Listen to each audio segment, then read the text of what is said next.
ক্ষতবিক্ষত টিলা, পুরো টিলার গায়ে কাটা ছেঁড়ার স্পষ্ট চিহ্ন। দাঁড়িয়ে আছে পাশের বসতির মাথার উপর, যেন কখন ভেঙে পড়বে লোকালয়ের উপর। আর এই টিলা কাটার অভিযোগ উঠেছে স্থানীয় ইউনিয়ন পরিষদ চেয়ারম্যানের বিরুদ্ধে। ঝুঁকিপূর্ণ এই টিলাটি সিলেট নগরীর জাহাঙ্গীরনগর এলাকায়। এর আশেপাশের টিলা অনেক আগে থেকেই সাবার করে দিয়েছে ভূমিক্ষেকো চক্র। এখন বিলীনের পথে এই শেষ টিলাটিও। এমনিতেই ঝুঁকিপূর্ণ, তার উপর দিনের পর দিন কাটা হচ্ছে টিলার গায়ে। স্থানীয়দের শঙ্কা যে কোনো সময় এটি ধসে পড়তে পারে বসত বাড়ির উপর। দেখুন টিলা রাতকে হাটে আমরা তো আর দেখি না, রাতকে হাটে যদি আমরা রাখা, কারণ আমরাও তো রিস্ক আছে, আমরা নিজেই প্রতিবাদ করি।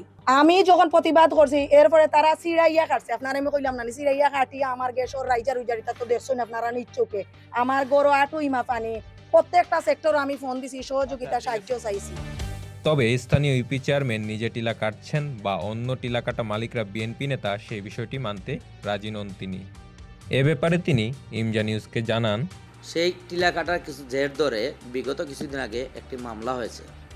যে মামলাটা আদৌ সত্য না, কিছু নেতৃবৃন্দ বিএনপি এবং এলাকার কিছু সোশ্যাল সমাজ, একজন আমার শালা একজন আছে, সে অ্যাডভোকেট এবং বর্তমান সিএমএ কোর্টের এপিপি, ওরে ওই মামলা ঢুকেছে। সে এই টিলা কাটা কোনো অবস্থায় জড়িত না। সে তার দোষ হলো সে বিএনপি করে ওকে কীভাবে ঘায়াল করা যায়, চেয়ারম্যানের শালা যদি ওকে ঘায়াল করা যায় তো চেয়ারম্যানের একটা বদনাম হলো। এভাবে কিছু ভালো লোককে এই মামলা মিথ্যা মামলা দিয়েছে। আমরাও আপনাদের সাথে থাকবো, এলাকাবাসীকে জিজ্ঞেস করে ওই টিলা কখন কাটেছে, কে কেটেছে, কখন কেটেছে, কীভাবে কর্তন হয়েছে, এটা যাচাই বাছাই করে সঠিক অপরাধী যে তার বিরুদ্ধে আপনারা আইনানুগ ব্যবস্থা নেন। এই টিলা কাটার পাশাপাশি পুরো নগরীতেই চলছে টিলা ধ্বংসের মহা উৎসব। এবার চলে যাই টিলারগাঁও এলাকায়। সেখানে টিলার অবস্থা আরও করুণ। টিলার মাটি একে একে সরিয়ে নিতে নিতে টিলাটি প্রায় নিশ্চিহ্ন। গত এক যুগেরও বেশি সময় ধরে এসব টিলার উপর চলে আসছে নির্মম অত্যাচার, রাজনৈতিক পরিচয়ের ছত্রছায়ায়। স্থানীয়রা জানিয়েছেন টিলা কাটার পেছনে বরাবরই সক্রিয় থাকেন রাজনৈতিক নেতারা। গত সরকারের সময় এসব টিলা সাবার করেছেন আওয়ামী লীগ নেতারা।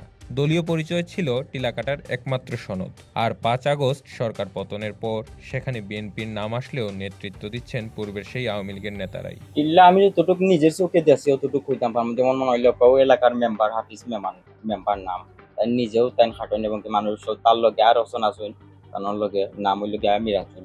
তারা দুজনরে দেখছি তারা টিলা 18-20 বছরের পয়েন্ট লইয়া আরো 4-5টা লইয়া উঠে টিলা খাটিয়া যায়। তারা কন্ট্যাক্ট লইয়া মানে যারা জায়গা কিনে তারা থেকে আর কি কন্ট্যাক্ট লইয়া তারা মাটি হাটিয়া যায়। এই মল হইছে টিলা কাটে হইছে গিয়া হাফিজ মেম্বার, স্বেচ্ছাসেবক দলের আজিজ খান সজীব, তারা অবৈধ ব্যবসা করে। যে একটা স্পষ্ট তারা ব্যবসা করে, মাটি তুলে টিল্লা কাটিয়া মাটি বালুতে পরিণত করে, তারা করিয়া তারা মাটি বেচে। আর রাত্রে তারা এটা মানুষ লাগাইয়া তারা মাটি কাটিয়া তারা মাটি বিক্রি করে। প্রশ্রয় এটা তারা বড় বড় যে বিএনপির কিছু নেতা কর্মী আছেন তারা দিরা এবং আমার যে চেয়ারম্যান সাহেব, তারা এটা রাত্রে মাটি বার করে। আবার রাত্রে তারা ওটা আখ দিয়ে দেখুন বেছে ফজরের পরে তারা মাটি বার করে। ও গেঞ্জাম লাগার পরে যে হাফিজ মেম্বার ওকে ঘোষণা দিছে আমার উচ্ছেদ ধরিয়া দিলে এই এলাকা থেকে। মালিক আছে, এও কাটে, তার ম্যানেজার আছে, মানুষ দিয়া কাটার। আমরা এলাকাবাসী কমপ্লেন দেওয়ার পরে আমরা খারাপ লাগে। প্রশাসনিক ভাবে পুলিশ আইয়া সাময়িক বন্ধ করিয়া যায়, আবার কাটায়। শেখ হাসিনা সরকার থাকতে কিছু আওয়ামী লীগপন্থী মানুষ আছিল, এরা মনে করো আওয়ামী লীগের ক্ষমতা খাটাইয়া প্রভাব খাটাইয়া এটা আস্থা টিল্লা সব খাটিয়া বানাইছে, খাটিয়া হাজার হাজার ঘর বাড়ি বানাইছে। আপনারা চাই গেলে দেখতে পারবা, আবার আমরাও চাইলে দেখাইব। এখন আওয়ামী লীগ গেছে কি, কিন্তু আওয়ামী লীগের মানুষও আছে এখনো, বুঝছেন নি? এরাও করার এটা টিল্লা টাক্কর খাটার, এরা হাজার হাজার ঘর বাড়িয়েছে। এরা আগে তো সরাসরি করছে, এখন পিছন থেকে করে। এই টিলার মালিক এম.এ. হক বর্তমানে লন্ডন প্রবাসী এবং বিএনপি নেতা। তিনি ইমজা নিউজকে স্বীকার করেছেন টিলা তিনি কেটেছেন, তবে মেশিন দিয়ে নয়। একই সাথে টিলার ঝুঁকিও মেনে নিয়েছেন তিনি। কি করলো ওইগুলো আমার দেখার বিষয় না। আমি পরিবেশ নষ্ট করি না। পরিবেশ আমি মনে করবো মানুষের জীবনের উপরে পরিবেশ নাই, মানুষের লাইফ বড়, এর পথে বাদে হলো পরিবেশ। আর পরিবেশ এই কথাটুকু আপনাদের বলে রাখবো, যারা পরিবেশ বলতেছে ভাইয়া, ইয়া ওই জায়গাতে গিয়া শতাশতি ঠিলা কেটে ঘর বানাইতেছে, ওরা পকেটে মানে হারাইতেছে। যেটা সঠিক নয় ওইটা আমি বলবো না। আমি কোন মেশিন দিয়ে খাটি নাই, আমি মানুষের মাথা দিয়ে মানুষের ঠেলা দিয়ে খাটা হয়েছে। আপনি একটু খবর লইয়ে দেখেন, আমি কোনো মেশিন উঠাইনি। আসলে এটা কোনো সত্যতা নাই। এই যে মাটি কাটার যে বিষয় হইটা, টিলার পাশেই অনেকের ঘর দুয়ার হয়েছে। আমারও বাসা জাহাঙ্গীরনগর, বারে বৃষ্টিপাতের কারণে হয়তো অনেকের টিলা দোষিয়া পড়ে।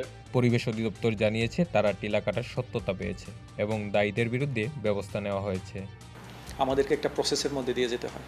আমরা কিন্তু প্রাথমিক তদন্ত করি, অনুসন্ধান করি, তারপরে এই ভূমির মালিকানা কে সেটা নির্ধারণ করি এবং কারা কাটতে পারে, কারা সম্ভাব্য কাটছে, ওইখান থেকে সরেজমিনে আমরা কিন্তু সেটা অনুসন্ধান করেই মামলাটা আমরা দায়ের করি। এটাই মূলত আমাদের মামলা করার প্রক্রিয়া। জেলা প্রশাসনও জানিয়েছে দ্রুত ব্যবস্থা গ্রহণ করা হচ্ছে দায়ীদের বিরুদ্ধে। সিলেটের বিভিন্ন উপজেলায় যে টিলাগুলো আছে সেগুলোতে ঝুঁকিপূর্ণভাবে মানুষজন বসবাস করছে এবং একই সাথে বিভিন্ন সময় টিলার মাটি কেটে নিয়ে যাচ্ছে, এরকম অভিযোগ আমরা পেয়ে থাকি। বেশিরভাগ ক্ষেত্রে যেটা এগুলো ব্যক্তি মালিকানাধীন দেখা যায় এবং শ্রেণীয় টিলা উল্লেখ থাকে না, সেই কারণে দেখা যায় যে ওইভাবে আইনগত ব্যবস্থা নেওয়া যায়। কিন্তু বাস্তবে টিলা যেহেতু, সেই কারণে পরিবেশ ব্যবস্থা নিতে পারে। আর যেগুলো আছে যে মাটি কাটার বিষয়ে, এটা সময় সময় আমরা খবর পাই, আমাদের ভ্রাম্যমাণ কোর্ট সহ আইন শৃঙ্খলা বাহিনী যায় এবং এগুলো প্রতিরোধ করার জন্য আইনগত ব্যবস্থা নিয়ে থাকে। এদের নিয়ে সবসময় আমাদের যে স্থানীয় যে প্রশাসন আছে তারা কাজ করছে, কথা বলেছে একাধিকবার তাদের সাথে, কেউ নিবৃত্ত হচ্ছে, যারা হচ্ছে না তাদের বিরুদ্ধে আমরা আইনগত ব্যবস্থা নিচ্ছি। একসময় এই শহরের পরিচিতি ছিল টিলায় টিলায় ভরা নগরী। ভবিষ্যতে হয়তো নাম থাকবে, কিন্তু বাস্তবে একটি টিলাও খুঁজে পাওয়া যাবে না এই টিলার শহরে। নয়ন সরকার, ইমজা নিউজ, সিলেট।